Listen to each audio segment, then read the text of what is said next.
যখন শ্রীরাম লঙ্কা যাত্রা করার জন্য সেতু তৈরি করছিলেন, তখন একটা ছোট্ট মিষ্টি কাঠবিড়ালি নিজের মুখে মাটির টুকরো বয়ে নিয়ে গিয়ে তার সাধ্যমতো তাকে সাহায্য করছিল।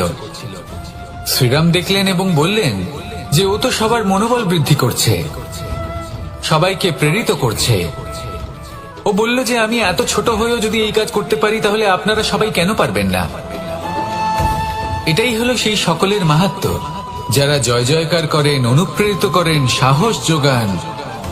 ওনারা সেই ব্যক্তি যারা একজন যোদ্ধার মধ্যে যুদ্ধকে জয় করার শক্তি প্রদান করেন।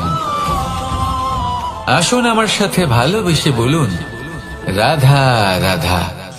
সংসারে আমাদের জীবনে যখন কোনো সুখ বা দুঃখ আসে, তার জন্য আমরা কাউকে না কাউকে অবশ্যই দায়ী করে থাকি, তাই না?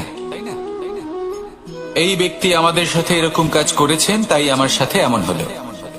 ওই ব্যক্তি যদি এমনটা না করতেন, তাহলে আজ আমি ওই স্থানে পৌঁছতে পারতাম।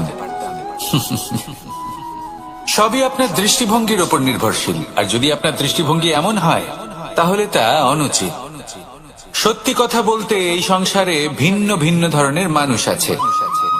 এটা আপনার উপর নির্ভর করছে কিভাবে তাদের স্বাগত জানাবেন। একবার ভাবুন, আমি আমার দুটো হাত সামনে নিয়ে এলাম, দুটো মুঠো খুলে দিলাম। দুই প্রকারের মানুষ আসবেন, কিছু না কিছু দিয়ে যাবেন। এই মুঠো যদি আমি বন্ধ করে দিই, তাহলে না কেউ আমাকে কিছু দিতে পারবে, না আমার কিছু যাবে আসবে। নিশ্চয়ই বুঝতে পারছেন এই দুই ধরনের ব্যক্তি কারা এবং তারা কি দিয়ে যান।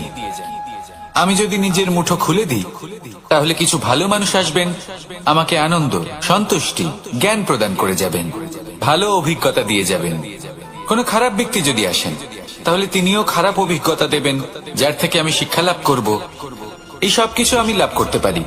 মুঠো যদি বন্ধ করে রাখি, তাহলে আমি কিছুই পাবো না। দেখুন, এই সংসারে প্রত্যেকের জীবনে এইরকম। প্রত্যেকের জীবনে সবকিছুই আছে, ভালো খারাপ দুই মানুষই আছে। ভালো অভিজ্ঞতা আছে, খারাপ অভিজ্ঞতা আছে। নির্ভর করছে আপনার উপর যে আপনি কি করবেন, এনাদের স্বাগত কিভাবে জানাবেন, কার থেকে কি বুঝবেন, কি শিখতে পারবেন, আর কোন দৃষ্টিভঙ্গি নিয়ে অগ্রসর হবেন। এটাই নির্ধারণ করবে যে আপনার জীবন কেমন হবে। আসুন আমার সাথে ভালোবেসে বলুন, রাধা রাধা।